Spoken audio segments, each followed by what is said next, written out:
You open your eyes and here you are, born and raised in Los Santos, San Andreas, and boy, do you have no idea what you've gotten yourself into. At first, everything seems fine. You grow up in a regular house on a regular street with regular parents, living what feels like a regular life. Sure, sometimes a guy outside your window gets his car stolen at gunpoint, or you hear gunshots 2 blocks over at 2 in the morning. But hey, that's just Tuesday. Nobody around here thinks twice about it. This is just the city, and the city has rules. And the first rule is, mind your business. Your neighborhood is cut straight down the middle by a set of train tracks. On one side, it's Grove Street family's territory. On the other side, it's the Ballas, and neither of them particularly care that you're just trying to walk to the bus stop. You learn fast which colors not to wear, which streets not to cut through, and which corners to avoid after dark. You develop a sixth sense for when things are about to go wrong. And that sixth sense is the only thing keeping you out of the emergency room. Welcome to Los Santos. Congratulations, you live here. Los Santos isn't one city. It's about 5 cities crammed into one, and which one you live in decides your entire life. Up in Mulholland and Rodeo, there are mansions with gates and people who drive cars that cost more than your parents make in a year. Down the hill, it's a completely different world. Ganton, Idlewood, Jefferson, cracked sidewalks, corner stores with bulletproof glass, housing projects where the elevators haven't worked since 1987. You don't live up the hill, you live down here, which means every morning the first thing you do, before breakfast, before anything, is check whether the block looks calm. Some mornings it does. Most mornings it doesn't. Your parents both work. Your dad drives a bus. Your mom cleans offices downtown.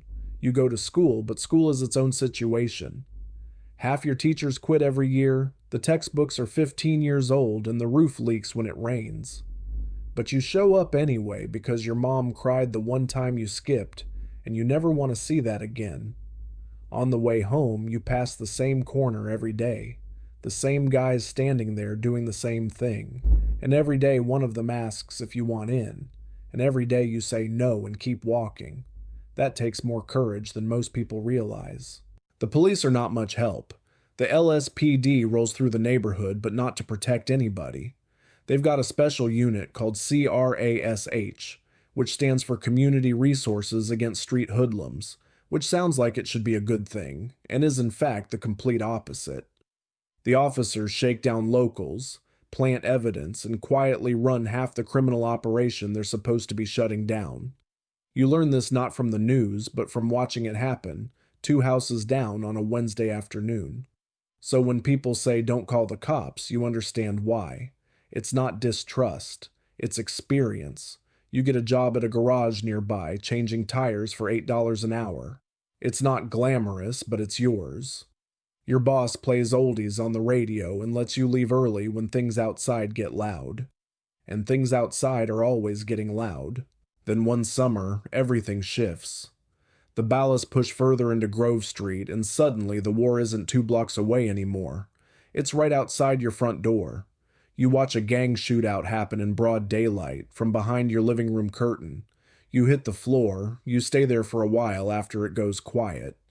Then you get up, brush yourself off, and make dinner. Because what else are you going to do? The crack epidemic hits the neighborhood like a slow disaster. You watch it happen in real time.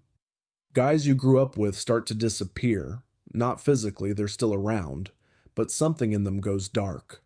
Block by block. The ones who aren't using are selling, and the ones who are selling answer to the Ballas, and the Ballas answer to somebody nobody talks about out loud, but everybody knows is connected to the cops. You keep your head down, you go to work, you come home, you don't ask questions. Then comes the trial.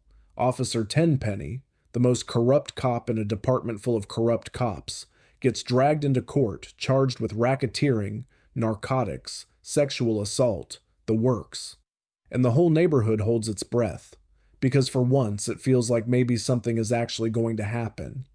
People show up outside the courthouse with signs and hope, which is a dangerous thing to carry in this city.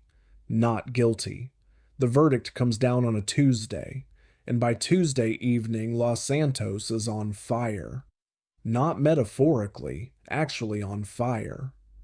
The streets you've been navigating your whole life become a war zone in 45 minutes. You barricade your door and watch the sky turn orange through your window. The radio says stay inside, and that's the one time in your life you actually listen. People run past your house carrying televisions. People you recognize from the corner store, from the bus stop. People who were just getting by 2 weeks ago, now moving through burning streets because they have nothing left to lose. You stay inside. You eat what's in the fridge. You call your mom 3 times a day just so she knows you're alive. And then, just as suddenly as it started, it ends. They say some guy crashed a fire truck on a bridge over Grove Street, and that's somehow what stopped it all. You weren't there. You didn't see it. You just looked out your window one morning and the fires were mostly out and the streets were mostly quiet. You go back to work the next week. Your boss still plays oldies on the radio. The same corners still have the same guys. And life just snaps back into place, the way it always does for people who have no other option. Los Santos didn't change. You changed. You know exactly what this city is now. You know who runs it and who pretends to, who pays who and who looks the other way. You know which blocks are safe at which hours and which face to make when a cop car rolls by too slowly. You didn't ask for any of this.